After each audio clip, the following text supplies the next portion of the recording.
Allez, bienvenue à tous dans cette nouvelle vidéo où l'on va parler encore travaux, on va parler argent, on va parler business, on va parler immobilier encore. Car, comme vous le savez, si vous suivez cette chaîne, on fait que ça, on fait de l'immobilier et on le fait bien. Alors vous êtes peut-être en train de vous demander pourquoi je suis en train de faire les travaux moi-même et pourquoi je ne les fais pas faire à une entreprise ou plusieurs entreprises. Alors déjà, il faut différencier deux choses quand on fait de l'investissement immobilier. Quand on fait de l'investissement immobilier, il y a faire les travaux et les faire soi-même. Si on a la compétence et si on aime faire les travaux soi-même, ça peut valoir le coup de le faire soi-même, surtout quand on est dans l'investissement d'une résidence principale. Car en fait, il faut distinguer deux choses. Je suis un investisseur immobilier, j'achète, je fais des travaux, je loue ou je vends. Auquel cas, je suis dans une démarche d'investissement pour gagner de l'argent à court terme, et auquel cas, je vais, pour gagner de l'argent, devoir trouver un locataire et surtout regarder derrière quelle est la fiscalité et l'imposition que je vais avoir. Quand on achète un appartement, quand on achète un immeuble avec des appartements et qu'on le met en location, à la fin de l'année, on a une rentrée locative totale. De cette rentrée locative, il va falloir trouver le maximum de charges pour pouvoir descendre notre base taxable. Je m'explique. On a 1000 € de rentrée locative par mois, 12 000 € à l'année. À la fin de l'année, qu'est-ce qu'on fait? Est-ce qu'on paye des impôts sur 12 000 ou est-ce qu'on essaie de minimiser? Auquel cas, si on fait des travaux, si on fait appel à des entreprises, on va pouvoir déduire le montant des travaux qu'on aurait réalisés et on va pouvoir du coup payer moins d'impôts. Là, dans le cas où je vous parle, on est dans une résidence principale, ce qu'on appelle une RP. Dans une résidence principale, j'achète à 100 000, je vends à 150, les 50 000, ils sont pour moi dans ma poche. Pas d'imposition sur la plus-value. Auquel cas, tous les travaux que je vais faire moi-même, c'est tout bénef, en fait. Le temps que je mets à profit pour faire ces travaux, le soir pour ceux qui travaillent, la journée pour ceux qui ne travaillent plus, et ben c'est du profit pour vous. Vous achetez, vous faites les travaux vous-même, vous revendez. La plus-value que vous avez créée en le faisant, elle est pour vous nette dans votre poche. Donc posons-nous les bonnes questions. Est-ce que je fais appel à des entreprises ou est-ce que je le fais moi-même? En fait, ça va dépendre de quel est le montant de votre taux horaire. Est-ce que quand vous achetez 100 000, vous vendez 150 000 et que vous mettez 3 mois à faire des travaux pour une résidence principale, est-ce que ça vaut le coup? Est-ce que vous êtes capable de gagner 50 000 € en 3 mois avec votre travail? Si c'est le cas, auquel cas, allez travailler et faites appel à des entreprises. Par contre, si vous êtes capable de faire 50 000 en 3 mois en faisant les travaux vous-même parce que vous aimez ça et que vous avez du temps, alors auquel cas la question se pose plus, c'est à vous de faire les travaux. Vous l'avez compris et vous l'aurez compris sur cette chaîne en me suivant. En suivant toutes les vidéos, vous allez avoir des déclics psychologiques qui vont vous permettre de pouvoir avancer. Car il n'y a pas de règles en fait dans l'immobilier. Les règles dans l'immobilier sont les règles que vous vous fixez vous. Celles que vous avez décidé de faire. Il faut se poser, chaque cas est un cas unique. Une règle qui va être bonne pour moi ne le sera pas forcément pour vous. Alors vous allez me dire, bah ouais, mais il existe quand même des règles génératrices. Hein. Est-ce que j'achète ma résidence principale avant de louer? Est-ce que je loue pour acheter ma résidence principale? Quelle est la stratégie? Qu'est-ce qu'il faut faire? La fameuse question du, est-ce qu'il me faut une RP ou au contraire, est-ce qu'il faut d'abord du locatif? Alors j'ai envie de vous dire, et je vais m'asseoir très tranquillement pour vous parler, j'ai envie de vous dire que cette question-là, c'est à vous de définir et de construire l'histoire à côté de ce dont vous avez. Je suis pas bien comme ça. Je suis vraiment pas bien. Je vais m'asseoir autrement. Voilà. C'est l'approche de la quarantaine, ça tire dans les jambes. Très clairement, quand on va à la banque, le fait d'avoir une résidence principale ou non pour investir, si c'est une barrière, alors c'est vous qui vous la mettez psychologiquement. Moi, j'ai déjà eu, je suis dans ma 3e résidence principale. C'est la 3e fois de ma vie que je fais construire. Les aléas de la vie, et puis à 37 ans, avoir fait construire 3 fois dans sa vie, c'est pas extraordinaire. Finalement, quand je vais à la banque, et j'ai déjà vécu une situation en tant que locataire et demandant un crédit pour acheter et louer, et j'y suis déjà allé en étant propriétaire et j'ai demandé. Je peux vous dire que je n'ai eu aucun frein. Aucun frein, et quand des personnes sont venues me voir en me disant « Laurent, j'ai un problème », quand je vais à la banque, on me dit « Je ne suis pas propriétaire de ma résidence principale, alors je ne vous suis pas ». J'ai creusé la question. J'ai creusé et j'ai trouvé 2 pistes. La première piste, c'est que si vous allez à la banque, que vous n'avez pas de projet, ou vous en avez un mais que vous ne le connaissez pas, et que vous ne préparez pas votre dossier, et que vous attendez de la banque qu'elle vous explique ce qu'il faut faire, alors elle trouvera la première information pour vous dire non. C'est-à-dire qu'elle pourra, au même titre qu'elle vous dirait que vous êtes trop jeune ou trop vieux ou pas assez ou trop pour investir, eh ben, elle va vous trouver exactement la même excuse que la résidence principale. Voilà. Si par contre, vous arrivez à fabriquer un projet autour de votre investissement en expliquant qu'aujourd'hui vous êtes propriétaire de votre résidence principale parce que c'est un choix, parce que vous aviez eu une opportunité il y a 3 ans de faire construire ou d'acheter votre maison et qu'aujourd'hui vous vous y sentez bien et que vous êtes dans la construction de votre patrimoine, le fait d'avoir une résidence principale, alors la banque, elle va vous suivre, elle va comprendre. Par contre, si vous n'êtes pas capable de l'expliquer, alors elle aura des doutes et quand une banque a des doutes, elle ne va pas plus loin. Donc c'est une histoire que vous devez raconter à la banque de façon à pouvoir vous mettre en avant votre situation, de façon à être compris. Et la deuxième chose que j'ai compris, c'est que à divers moments de votre vie, à l'âge auquel vous êtes la cible d'une banque. Ça ne veut pas dire la cible de toutes les banques. Vous êtes la cible d'une banque. Au même titre que si demain vous achetez un Hummer, vous savez les gros 4x4 qui existent aujourd'hui, si vous achetez un Hummer et que vous voulez l'assurer, si vous voulez acheter un Hummer et que vous voulez l'assurer, il y a des assurances qui vont vous dire non. Clairement, vous avez 50% de bonus, vous êtes un bon conducteur, vous n'avez jamais eu d'accident, l'assurance vous dira non. Et pourquoi elle vous dirait non? Bah, tout simplement parce que vous n'êtes pas dans la cible qu'ils recherchent, pas dans la cible qu'ils assurent. C'est-à-dire que eux, ils ont basé leur business plan, ils ont basé leur développement, ils ont basé leur économie, leur business sur le fait qu'il fallait faire du volume et assurer les jeunes permis ou assurer les véhicules dont les modèles n'excèdent pas 9 chevaux, 10 chevaux, 11 chevaux. Et auquel cas, les Hummers ne sont pas dans leur cible. A fortiori, vous allez voir, par contre, une autre assurance qui va être spécialisée dans les véhicules de luxe et votre cible, votre âge, votre profil va être recherché. Auquel cas, vous passerez plus facilement. Pour les banques, c'est exactement la même chose. Si vous êtes propriétaire de votre RP et qu'une banque préfère, parce qu'elle va penser que le risque est moindre si vous êtes déjà propriétaire de votre résidence principale pour pouvoir commencer à investir, alors vous allez être le client potentiel de cette banque. Par contre, si effectivement vous êtes dans une banque qui recherche un profil investisseur et pas propriétaire de sa résidence principale, alors elle vous dira un non négatif. Et si vous en faites qu'une, vous vous direz, bah ouais, mais en fait les banques ne me suivent pas. Moi, je vais vous dire une autre chose. Quand je vais chercher un crédit bancaire, je commence avec 6 banques plus la mienne.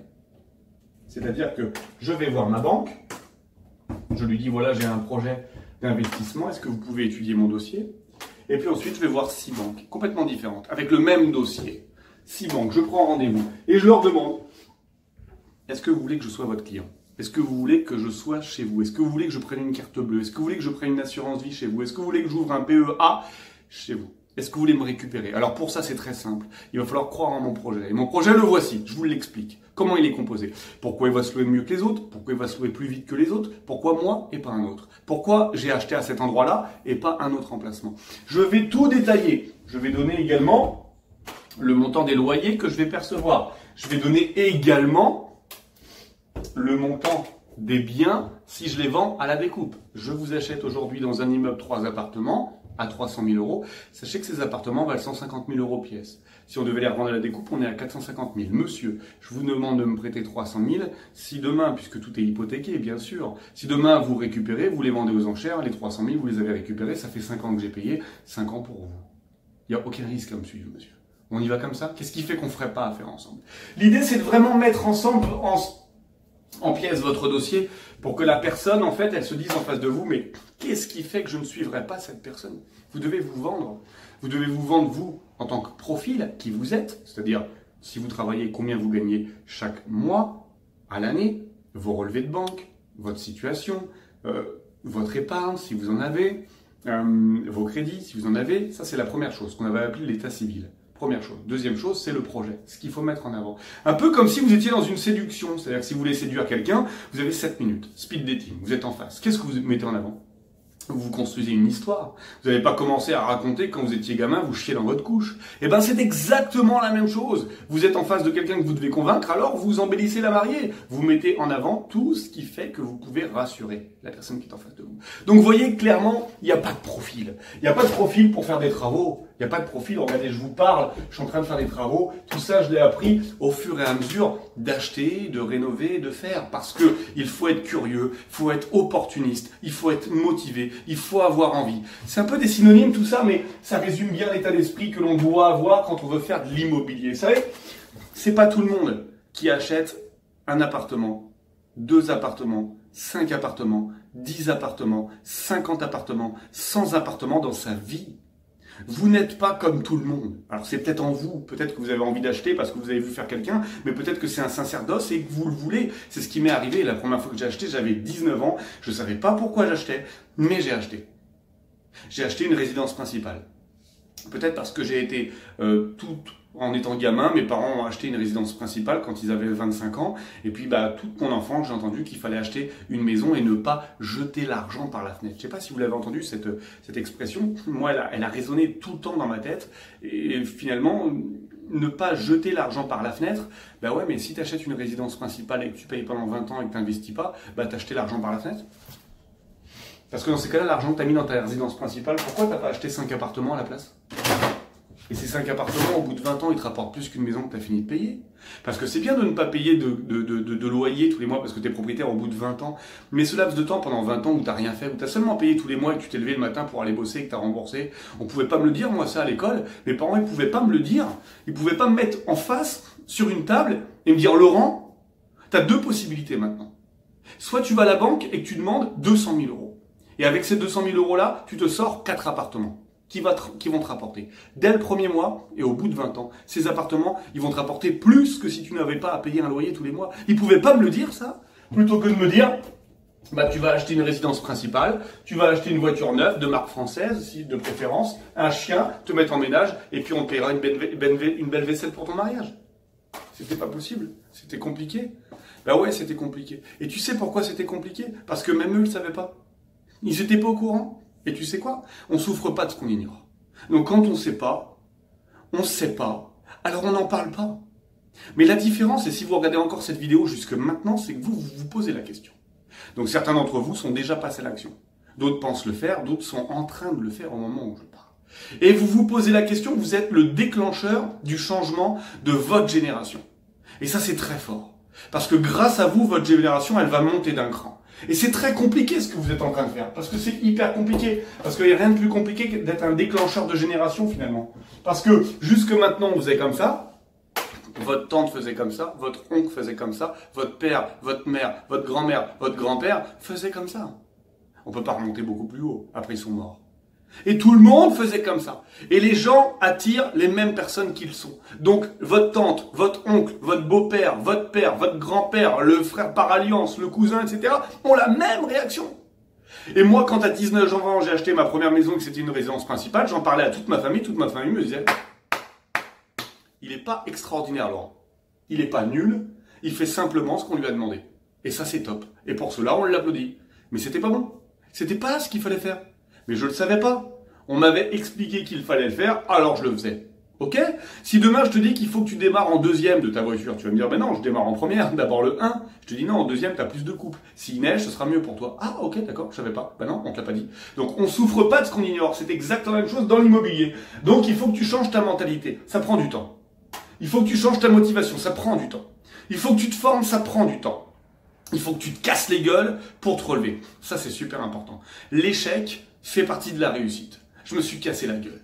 Si tu regardes les vidéos, si tu as l'habitude de me suivre, tu le sais, j'ai déjà perdu beaucoup d'argent, j'ai gagné beaucoup d'argent, j'ai monté une société, je l'ai revendue, j'ai monté une deuxième société, je l'ai vendue, j'ai eu beaucoup d'argent sur mon compte, j'en ai perdu beaucoup, bêtement aussi, ça m'est arrivé d'aller au casino, de mettre 5 000 euros sur le rouge, c'est le noir qui tombe, j'ai perdu 5 000 euros, j'étais boire un café, j'en ai rigolé. Avec 5 000 euros, on peut faire des choses.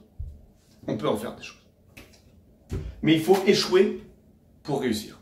Ça fait partie du jeu. Si tu n'échoues pas, tu sais pas où sont les limites. Tu sais pas où est le sol. Si tu vas dans une piscine et que tu touches pas le fond, tu sais pas. Tu sais que t'as pas pied, mais tu sais pas où est le fond. Quand tu l'as touché, alors tu peux mesurer. Tu sais si tu peux plonger. Tu sais si tu peux que sauter. C'est exactement la même chose. Moi, je te parle à cœur ouvert parce que tout ça, je l'ai vécu. Tout ça, je l'ai vécu. J'étais motivé, je le suis toujours. J'étais curieux, je le suis toujours. J'avais envie, je le suis toujours. Et j'avais un raisonnement de lion. Parce qu'on est dans l'immobilier, hein. On est dans les affaires. Il faut pas se leurrer. On n'est pas dans l'immobilier comme on est en train de jouer au tarot ou au bridge. Tu vois, t'as fini, t'as perdu la partie, tu rentres chez toi, tu bois un café, tu vas te coucher, t'es content. Non, l'immobilier, c'est pas ça. Dans l'immobilier, si tu perds de l'argent, tu payes. Et tu payes cher. Et ça peut aller très vite. Et tu peux t'endetter très fort. Tu déclares pas tes impôts, tu payes, tu te fais redresser, tu prends 10%, t'essayes. C'est exactement la même chose. C'est des gros sous. On parle de gros sous. Donc, c'est très important. Et si vous êtes le déclencheur dans votre génération et que vous avez personne qui, comme vous, le fait, je vous conseille de le faire d'abord dans votre coin, d'en parler avec des gens qui sont initiés et ensuite de vous ouvrir aux autres. J'espère que vous avez apprécié cette petite vidéo. Dites-le moi. Si vous avez apprécié cette vidéo, vous me mettez un pouce bleu. Maintenant, tout de suite, au moment où je vous parle. Vous vous abonnez à la chaîne si ce n'est pas fait, vous activez la petite cloche pour avoir les prochaines vidéos. Et je vais vous mettre tout de suite maintenant un lien juste en dessous de cette vidéo qui donne accès à un club. Le club des IMO-cacheurs. Dans ce club, vous avez une formation sur 15 modules que je débloque suivant votre avancée. Si vous en voulez en savoir plus, vous m'envoyez un mail ou vous me mettez un petit commentaire. Dites-moi d'ailleurs dans les commentaires si vous êtes aussi le déclencheur de votre génération.